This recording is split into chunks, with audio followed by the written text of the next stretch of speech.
Hola amigos, bienvenidos a la lección número 7 de este cuarto trimestre. ¿Cómo vencer al pecado? El versículo de memoria es Romanos 6:14.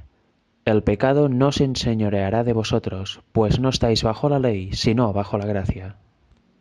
Esta semana vamos a ver qué dice Pablo sobre el proceso de vencimiento del pecado por parte de los humanos.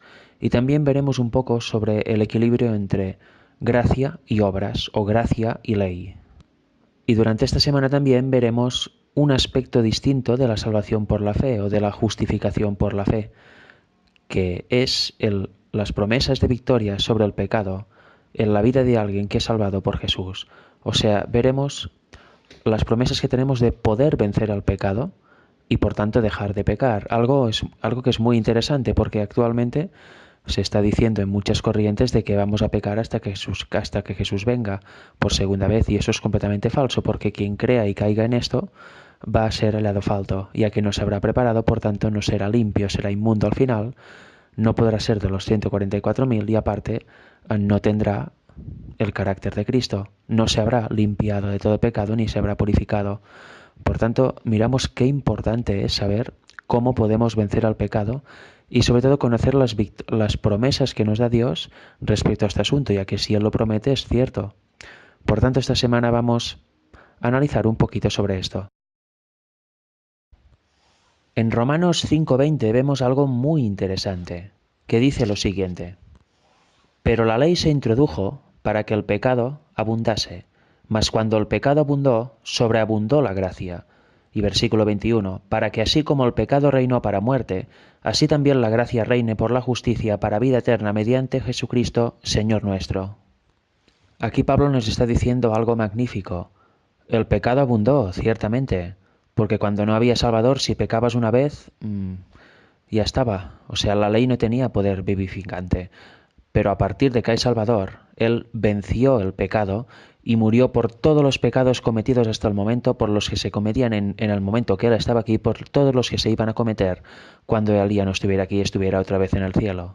Por tanto, el sacrificio de Cristo en la cruz, la victoria de Cristo en la cruz, su gracia, derrotó al pecado para siempre. Dejó claro ante todo el universo cuál es el verdadero carácter de la ley de Dios y cuál es el verdadero carácter de Satanás. Y no quedó ninguna duda de que Dios era justo. Por tanto, ahí Satanás ya fue vencido. Por tanto, ¿qué queda? Solo quedó destinado aquí en la tierra engañando a los humanos para hacerles apartar de la vía gratuita que abrió Cristo con su muerte para llegar a la vida eterna. Por tanto, el pecado abundó, pero la gracia abundó donde había pecado y además sobreabundó. O sea que la gracia vence absolutamente a todo pecado. Y eso es precioso.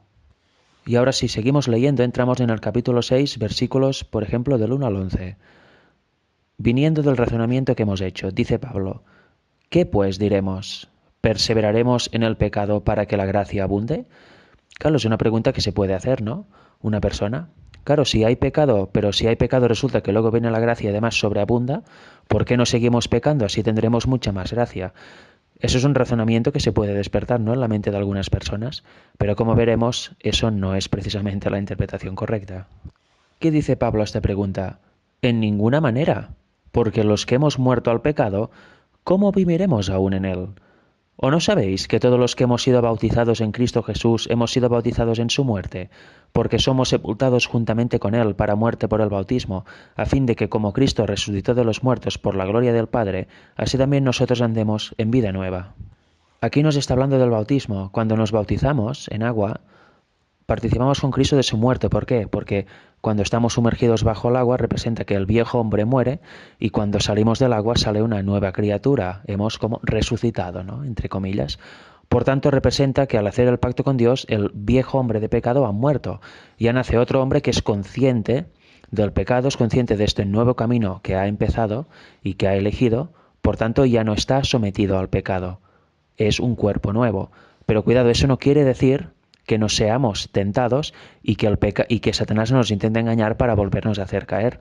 O sea, tenemos que estar alerta todo el rato. No significa que al bautizarnos ya dejamos de pecar. No, no, para nada. Podría ser así si eligiéramos en cada tentación no pecar y elegir a Dios, pero por desgracia no lo hacemos. pero sí que tenemos una perspectiva real de lo que es la vida y de lo que es el pecado, de lo que es Cristo, de lo que es la gracia.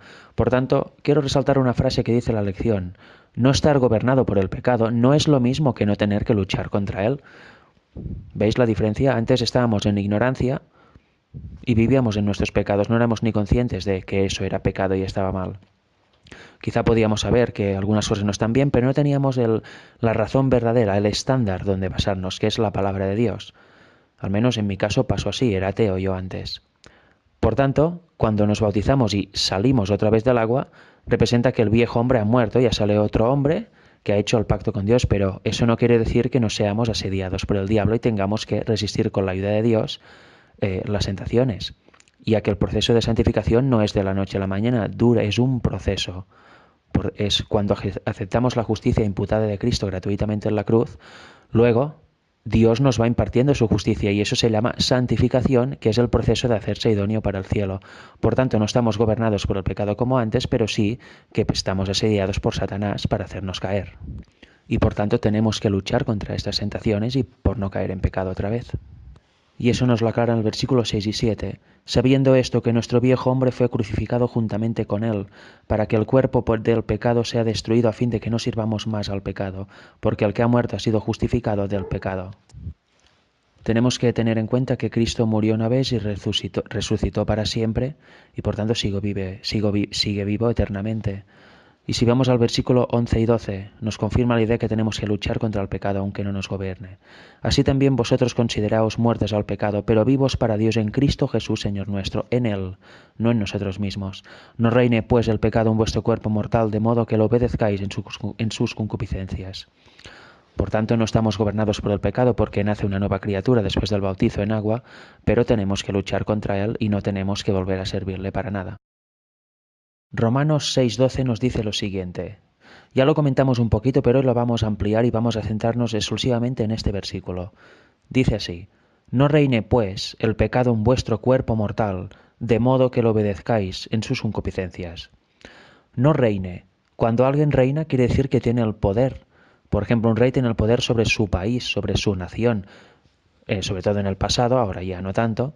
Cuando el rey decidía algo, pues el país iba a la guerra, las leyes iban según su conveniencia, él decidía todo. Por tanto, si el pecado reina en nuestro cuerpo, quiere decir que el pecado, Satanás, tiene gobierno sobre nuestro ser. Por tanto, ¿qué vamos a hacer? ¿Vamos a seguir a Dios o vamos a hacer todo lo contrario? Si el pecado reina en nuestro cuerpo, vamos a ser esclavos del pecado, vamos a ser esclavos de Satanás y no vamos a tener a Dios en nuestra vida.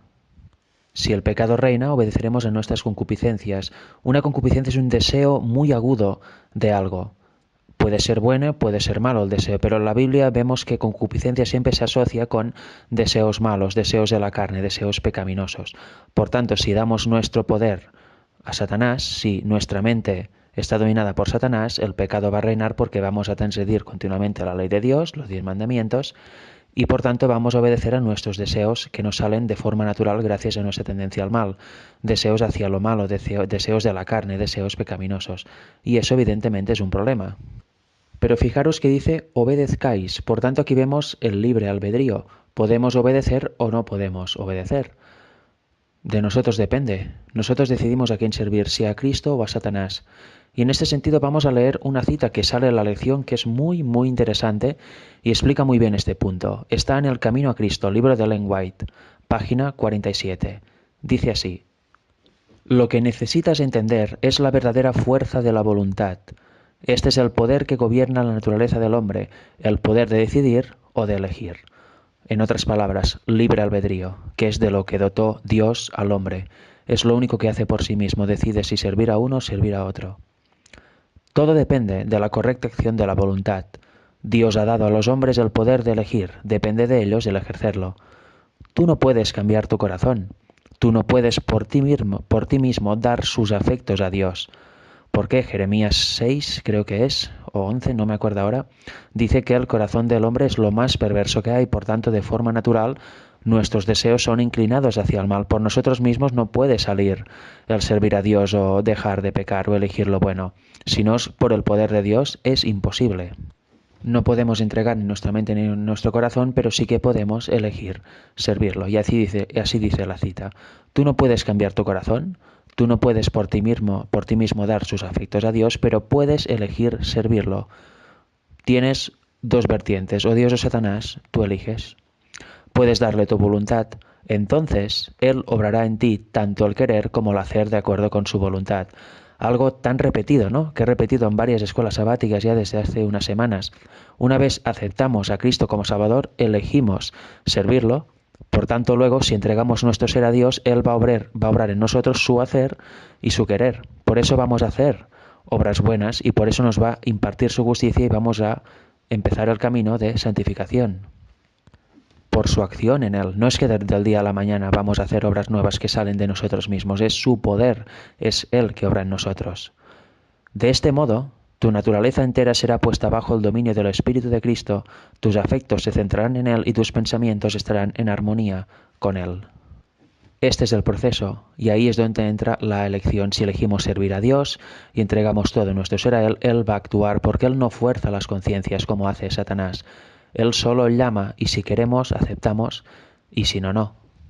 Y si estamos vivos para Dios, como dice el versículo 10 y 11 de Romanos, justo antes del 12 que acabamos de leer, si elegimos vivir para Dios y vivimos para Él, es imposible que el pecado reine en nosotros, ya que si vivimos de verdad para Dios, seguimos el ejemplo de Cristo, estamos sujetos a Él, por tanto ya no vamos a estar pecando o no vamos a estar llevando una vida totalmente alejada de Dios. Es imposible. ¿Qué sucede en el mundo cristiano? Por eso que muchas veces decimos creer en Dios en Cristo como Salvador y Redentor, pero no vivimos acorde con Él. No hemos hecho el paso definitivo de elegir a Dios. Estamos continuamente en nuestras decisiones eligiendo a Satanás y por eso llevamos una vida tibia. Ahora aquí, ahora allá, ahora con Cristo, ahora unos días con Satanás. Ese es el problema humano. Por tanto, debemos elegir ya, ahora, vivir para Dios de verdad, para así vencer el pecado y elegir en todo momento a Dios y no a Satanás. Es algo muy importante, debemos escudriñarnos a nosotros mismos y hacer el paso ya, porque si estamos en el mundo y en Cristo, eso no sirve. Somos tibios y por tanto, como dice Apocalipsis, nos va a vomitar de su boca. Debemos plantearnos a quién queremos servir de forma real desde ahora. Seguimos analizando los versículos del capítulo 6 de Romanos. En esta ocasión vamos a leer el versículo 14. Dice así: porque el pecado no se enseñoreará de vosotros, pues no estáis bajo la ley, sino bajo la gracia. Aquí entramos en un tema que ya hemos comentado en otras escuelas sabáticas, pero hoy vamos a centrarnos exclusivamente en él. No estáis bajo la ley, dice Pablo, sino que estamos bajo la gracia. Y recordemos de todo el contexto que venimos leyendo esta semana, porque todos estos versículos que hemos leído son seguidos, no es un versículo aislado. En este versículo es donde muchas personas del mundo cristiano, y muchas de ellas sinceras, claro que sí, dicen que aquí Pablo está diciendo que la ley está abolida, por tanto ya no hay que guardar ningún tipo de ley. La ley moral, ¿para qué guardarla, no? Si está abolida, ya no estamos bajo la ley, estamos bajo la gracia. Porque entienden el estar bajo la ley como estar sometidos a la ley y al tener que guardarla. Por tanto, si estamos bajo la gracia, ya la ley queda fuera de nuestras vidas. Pero eso no tiene ningún sentido, ya que 1 de Juan 3:4 dice lo siguiente: todo aquel que cometa pecado infringe también la ley, pues el pecado es la transgresión de la ley. Por tanto, si eliminamos la ley, si ya no está vigente la ley, ya no tenemos que guardarla, ni siquiera pensar en ella, ¿cómo puede haber pecado? Porque en eso sí que estamos de acuerdo todos. Hay pecado. Pero bueno, si el pecado es la transgresión de la ley, no podría existir si no hubiera ley. Por tanto, si existe pecado, ha de haber ley y ha de estar vigente plenamente. Ya que los 10 mandamientos te muestran el estándar de Dios y te permite reflejarte a ti, ver tu vida cómo está, si está bien o mal. Por tanto, si no hay ley, ¿cómo puedes arrepentirte y cambiar? ¿Y cómo puede haber un juicio si no hay ley? Entonces Dios sería injusto. ¿Entendéis la lógica? Por tanto, evidentemente, la ley moral está plenamente vigente. Tenemos que guardarla. Y la prueba más efectiva es que el pecado está aún presente. La gente peca, el mundo está en pecado, a todo nivel, no solo a nivel humano. También vemos que la naturaleza se está degradando. Aún hay descomposición. Por tanto, creo que queda claro que la ley está plenamente vigente y es inmutable, ya que representa el carácter de Dios, y si Dios es eterno, su carácter lógicamente también. Y si Dios no cambia, evidentemente su carácter tampoco. Por tanto, ¿a qué se refiere estar bajo la ley? Aquí Pablo se está refiriendo a estar bajo mandamientos de hombres, los mandamientos del Talmud, los diversos mandamientos de los ancianos de aquel tiempo, los ancianos judíos de los fariseos, estar sujetos aún a leyes que sí que han quedado abolidas con el sacrificio de Cristo, como por ejemplo la ley de la circuncisión, toda la ley ceremonial con sus sacrificios, etc. Pero no se está refiriendo en ningún caso a la ley moral. Recordemos que aquí venimos de una problemática de judíos conversos al cristianismo que quieren hacer obras a los gentiles, como por ejemplo la circuncisión de la carne. Pero en Romanos 2:29 vemos lo que dice Pablo a estas personas. Empezando en el 28, pues no es judío el que lo es exteriormente, ni es la circuncisión la que se hace exteriormente en la carne, sino que es judío el que lo es en lo interior, y la circuncisión es la del corazón, en espíritu, no en letra, la alabanza del cual no viene de los hombres, sino de Dios. Por tanto, las obras de la carne, como la circuncisión y otro tipo de ritos, ya no tenían ninguna valía después del sacrificio de Cristo, ya que no cuenta lo exterior, no se es pueblo de Dios por estar circuncidado y por así estar separado de las otras naciones y así distinguirse como raza de las otras razas. No, no. A partir del sacrificio de Cristo, la circuncisión es del corazón y es cristiano, es pueblo de Dios el que lo es interiormente, el que lo demuestra con su carácter y con sus buenas obras que le hace hacer Dios, el que acepta a Cristo como Salvador y lo demuestra en su vida. Ese es el verdadero cristiano, y no el que se hace obras en su carne o el que hace obras para ganarse la salvación, ya que la salvación es solo dada por Cristo por su victoria en la cruz. No hay nada que pueda hacer más precioso esto. Por tanto, en este sentido, estar bajo la ley significa eso, estar aún bajo los rudimentos de los hombres y también aún estar bajo pecado. También tiene esa otra interpretación. Si estamos pecando, estamos bajo la ley porque la estamos transgrediendo. En cambio, si no pecamos, estamos por encima de la ley porque la estamos guardando. Y eso es en lo que consiste la gracia. Tenemos que aprovechar esta gracia, asirnos del brazo fuerte de Dios y dejar el pecado de una vez, siguiéndolo de verdad, en todos nuestros días y en toda nuestra vida. Y eso en el versículo 15 nos lo aclara. ¿Qué pues? ¿Pecaremos porque no estamos bajo la ley sino bajo la gracia? En ninguna manera. Pablo es muy claro. En ningún momento está diciendo aquí que la ley está abolida y que podemos hacer lo que queramos, por tanto podemos pecar sin problema. Recordemos que veníamos de antes de decir que tenemos que vivir para Dios y el que vive para Dios ya no está sometido al pecado. Hay esta lección de vivir para Dios, por tanto no puedes estar transgrediendo la ley. En este sentido vemos que estar bajo la ley, que no estamos bajo la ley sino bajo la gracia, no tiene ningún tipo de relación con seguir pecando, hacer lo que uno quiera y desechar la ley. El día de mañana vamos a desarrollar la idea que muestra Pablo en el versículo 15. Hoy leeremos Romanos 6, versículos 16 y 17. ¿No sabéis que si os sometéis a alguien como esclavos, para obedecerles sois esclavos de aquel a quien obedecéis, sea del pecado para muerte o sea de la obediencia para justicia? En este versículo vemos algo muy importante. Nosotros elegimos a quién someternos, si al pecado o si a la obediencia. En otras palabras, decidimos si nos sometemos a Satanás o nos sometemos a Dios por medio de Cristo. Se dice que los que se someten a Cristo son los cristianos, y eso es bien cierto. Y los que se someten al mundo y demás, si lo hacen por conciencia propia, pues son totalmente satánicos por decisión propia, y si lo hacen de forma inconsciente porque no conocen el Evangelio, pues evidentemente es por ignorancia. Pero exactamente un cristiano, ¿qué es? Porque hoy en día esta palabra ha perdido mucho su profundidad y su verdadero significado, ya que se considera como persona cristiana toda persona que asiste a una iglesia, que va a los cultos, ya sea dominicales o sabáticos de esa iglesia, que hace buenas obras a veces también. Mira, esta persona es cristiana. ¿Pero es realmente un cristiano? La Biblia no dice exactamente eso. De hecho, la primera vez que llamaron a los apóstoles y a los seguidores de Cristo cristianos fue en Antioquía, y eso sale relatado en Hechos 11:26. Pasaron un año reunidos, Saulo y Bernabé con los apóstoles, los cristianos conversos de Antioquía, y al cabo de un año la gente de ahí les empezaba a llamar cristianos, les llamó cristianos por primera vez. ¿Por qué era eso? Pues porque vieron o veían que predicaban lo mismo que predicó Cristo y que su modo de vida era igual al de Cristo, por supuesto. Y en este sentido, ¿cómo se lega esto? En Juan 3:3, Jesús nos dice eso. Respondió Jesús y le dijo: de cierto te digo que el que no naciere de nuevo no puede ver el reino de Dios. Y más adelante, en el versículo 7, no te maravilles de que te dije, os es necesario nacer de nuevo. El viento sopla de donde quiere y oyes su sonido, mas ni sabes de dónde viene ni a dónde va. Así es todo aquel que es nacido del Espíritu. Y un poquito antes, en el versículo 5, dice, respondió Jesús, de cierto te digo, que el que no naciere de agua y del Espíritu no puede entrar en el reino de Dios. Por tanto, ¿qué es necesario para ser un verdadero cristiano? Bautizarte en agua, porque ya hemos hablado más de una vez que eso simboliza, participas con Cristo de su muerte y simboliza que muere el viejo hombre y cuando sales del agua nace el nuevo hombre. Pero luego añade, y del Espíritu, por tanto necesitamos ser bautizados con el bautismo del Espíritu, el bautismo de fuego.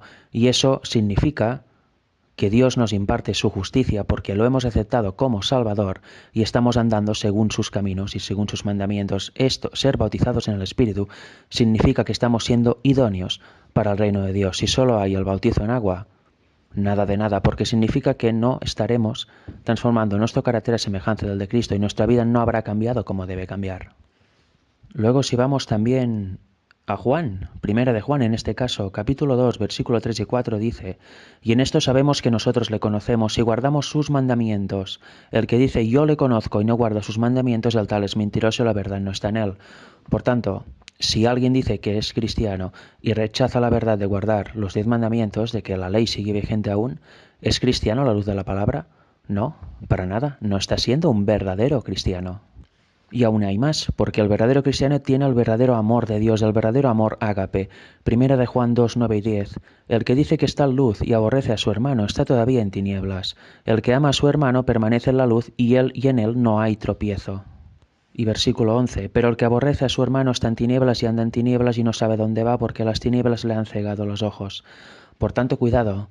A la luz de la Biblia, y podría citar más versículos, pero como no es el tema hoy, solo he citado un pequeño resumen. Un verdadero cristiano es el que guarda los mandamientos, el que tiene verdadero amor ágape en él, el que cultiva esto, el que se aferra a Dios con todas sus fuerzas y realmente refleja en su vida que tiene la fe de Cristo.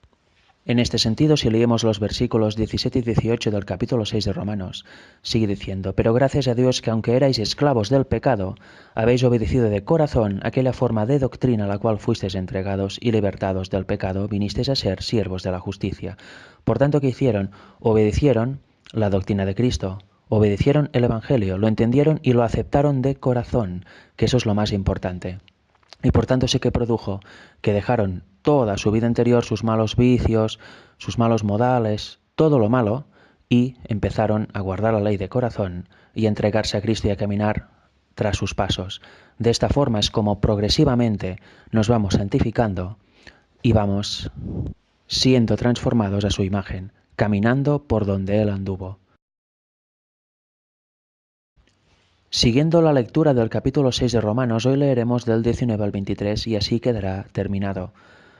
Sigue diciendo, hablo como humano por vuestra humana debilidad, que así como para iniquidad presentasteis vuestros miembros para servir a la inmundicia y a la iniquidad, así ahora para santificación presentad vuestros miembros para servir a la justicia. ¿Cómo está hablando aquí? Está hablando de la naturaleza caída humana, de la carne, de los deseos de la carne, de la tendencia al mal que tenemos todo humano. Cuando actúa eso sin freno, pues ¿a quién nos ponemos a servir? Nos ponemos a servir a Satanás, nuestros miembros, o sea, todo nuestro cuerpo, tanto físicamente como mentalmente, lo ponemos al servicio de Satanás y vamos a hacer lo malo, vamos a pecar. Por tanto, ahora que conocemos de Cristo y conocemos el Evangelio, ¿por qué no podemos todo nuestro ser entero, nuestra parte física, nuestra parte mental y nuestra parte espiritual al servicio de Dios? ¿Por qué no entregamos todo nuestro ser a Dios? Eso de hecho es lo que debemos hacer. Sigue diciendo el versículo 20, porque cuando erais esclavos del pecado, erais libres acerca de la justicia. Y versículo 21, pero ¿qué fruto teníais de aquellas cosas de las cuales ahora os avergonzáis? Porque el fin de ellas es muerte. Mas ahora que habéis sido libertados del pecado y hechos siervos de Dios, tenéis por vuestro fruto la santificación y como fin la vida eterna. Aquí nos está relatando el proceso de conversión, de estar sin Dios a estar con Dios. Y con eso me identifico porque yo provengo del ateísmo y seguramente mucha gente que ahora cree proviene del ateísmo, proviene de otras prácticas, de otras cosas. y recordamos nuestro pasado, cosas que hacíamos, cosas que pensábamos, cosas que nos gustaban, cosas que comíamos, etcétera, todo lo que hacíamos, y muchas veces decimos, pero ¿cómo podía hacer aquello? ¡Qué vergüenza! ¿Por qué? Porque ahora conocemos a Cristo y nos hemos entregado a Él y estamos caminando para transformar nuestros caracteres con su ayuda, a su semejanza. Y por eso tenemos el sentimiento de rechazo al pecado, rechazo a lo malo, rechazo frontal a lo que antes nos gustaba y realmente ya nos ha desaparecido este interés por ciertas cosas. Y eso realmente es maravilloso cuando uno lo analiza y piensa en cómo era antes y cómo es ahora y las cosas que antes gustaban y ahora no, es increíble. Y sobre todo cuando te lo dicen amigos y conocidos también, pero antes eras así y ahora, ¿qué cambio más grande? Es prueba de que realmente tu ser está siendo transformado. Y vemos claro que el fin de lo que hacíamos era muerte, era muerte en todo sentido, era maltratar nuestro cuerpo, tanto a nivel mental y físico, prácticas que no llevan a nada, cosas vanas, de ocio, y vemos realmente que el fin de aquello era totalmente humo, era muerte, no servía para nada, no tenía un fundamento sólido, ni mucho menos. Por tanto, ahora que estamos cultivando los frutos del Espíritu y los estamos transmitiendo o manifestando en algún caso, porque aún por desgracia la mayoría no estamos ni mucho menos totalmente convertidos, estamos en el camino, pero ahora muchas de nuestras obras reflejan el fruto de nuestra fe y por tanto son fruto para santificación, son fruto de bondad, son fruto para Dios. Porque realmente lo importante es que nuestras obras no sean hechas porque nosotros nos queremos enaltecer o pensar que nosotros los hacemos por nosotros mismos. No, no, nuestras buenas obras siempre es todo gracias a Dios. Todo tenemos que agradecérselo a Dios, debemos tenerlo en cuenta porque la Biblia dice que Él obra su querer y su hacer a quien se entrega por completo a Dios. Por tanto, si hacemos algo bueno, si hemos cambiado algo, es todo gracias a Dios. Lo único que hemos hecho nosotros es elegirlo a Él, nada más. Y debemos tenerlo claro porque, como dice el versículo 23, porque la paga del pecado es muerte, mas la dádiva de Dios es vida eterna en Cristo Jesús, Señor nuestro. Si nos aferramos de Cristo, si lo creemos y lo adoramos como verdadero Salvador, si lo tenemos en nuestra vida como verdadero Redentor y nos aferramos de sus méritos y tenemos certeza absoluta, que eso es la fe verdadera, de que su sangre nos limpia, por fuerza andaremos como Él anduvo, porque ya nos saldrá de nosotros mismos hacer eso. Y nos saldrá de nosotros mismos no porque tengamos un poder dentro ni porque nosotros lo hagamos salir, sino porque Dios estará actuando en nosotros, por tanto, nos hará salir este sentimiento y nos hará hacer estas obras que demuestren que tenemos una fe verdadera. Si andamos por donde Él anduvo, la dádiva de Dios, como dice Pablo, es vida eterna en Cristo. Por tanto, no nos separemos de Él, aferrémonos y si caemos, abogado tenemos, pero nunca dejemos el camino. Aferremos a Dios como nunca antes, cultivemos la oración y de esta forma iremos avanzando y de gloria en gloria hasta que el sol sea amanecido por completo, hasta que el día sea completo.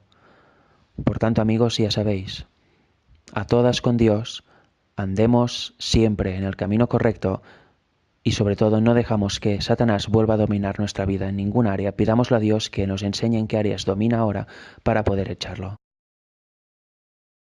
Para terminar la semana me gustaría comentar un poquito acerca de fe y obras.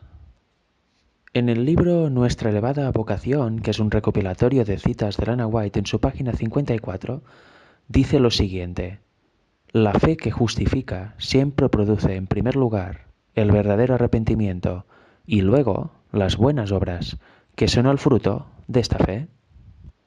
Y debemos tener en cuenta también que lo único que salva es la fe de Jesucristo, los méritos de Cristo son los que nos limpian de todo pecado, por tanto es lo único que nos salva. Pero sin embargo, y aquí está la clave, cuando uno acepta a Cristo como Salvador y tiene fe verdaderamente en Él, va a arrepentirse, Dios va a producir arrepentimiento en Él porque se va a someter a Dios, por tanto Él podrá obrar en esta persona su querer y su hacer, y por tanto sus obras van a ir conforme a las que hizo Cristo. Va a imitar a Cristo, no va a hacer obras pecaminosas, no va a transgredir la ley. Una persona que realmente esté en el camino, sus obras van a demostrar que está guardando la ley, ya que no pecará, por tanto no la transgrede. ¿Entendéis el equilibrio que hay entre fe y obras, quien tiene la verdadera fe lo demuestra porque se arrepiente de sus caminos pasados, por tanto los deja y empieza a hacer obras buenas, empieza a guardar la ley, por tanto en ese sentido va a imitar las obras que hizo Cristo. Ninguna obra va a salvarnos, pero sin embargo una persona que es salvada lo testifica mediante la acción de buenas obras. Esa es la diferencia. Jesús en Mateo 7, versículos del 16 al 18, habla de los frutos, que dice, por sus frutos los conoceréis, hablando de personas, porque un árbol bueno no da fruto malo y un árbol malo no da fruto bueno. Es imposible.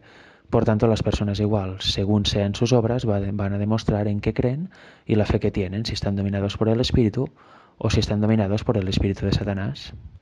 He decidido comentar esto en el último audio de la semana, en el último día de esta escuela sabática, para clarificar un poco este asunto y espero haberme explicado bien, porque a veces, teniendo en mente conceptos correctos, se expresan de forma mala y se puede caer en el error de expresar de una forma que la gente que oye piense que no hace falta hacer nada, que ya somos salvos por fe, por tanto no importa lo que hagamos. Y esto es un error fatal, ya que, como he dicho, quien realmente acepta a Cristo como Salvador hará las obras de Cristo, por tanto va a guardar la ley, va a hacer buenas obras. Si una persona dice que cree en Cristo como Salvador, pero su vida testifica que está pecando todo el tiempo y que hace obras que no son aceptables bajo el estándar bíblico, demuestra que su fe es vana y es falsa, que no está siendo santificado por el Espíritu, no se está entregando a Dios, se está autoengañando a él mismo y está engañando a los demás, dando una imagen de cristiano que no es para nada lo que es realmente un cristiano bíblico. Y eso es grave porque puede llevar a personas que no conocen nada de la Biblia a pensar que el camino cristiano es igual que el mundano y por tanto, ¿para qué conocer de Cristo, no? Si es exactamente lo mismo que puede hacer una persona sin Cristo. O sea que en este sentido debemos ser muy cuidadosos en lo que hacemos y tener muy claro a quién servimos. Porque a Dios se le sirve con el estándar bíblico y de forma correcta, no se le sirve de cualquier manera o según nosotros mismos creamos. Por tanto, para finalizar, fe y obras. Una fe verdadera produce arrepentimiento en la persona y por tanto sus obras ya no son las de antes, sino que son obras buenas. Está guardando la ley. Y aquí está el maravilloso equilibrio entre esos dos conceptos, la fe de Cristo y las obras. Una fe que produce arrepentimiento genuino y guardar la ley, o sea, andar como Cristo anduvo, es fe verdadera. Una fe que no produce esto no es fe verdadera para nada. Y gracias a los frutos, a las obras de las personas, podemos ver qué tipo de fe tienen y si somos yugo igual o yugo desigual. Que Dios os bendiga a todos.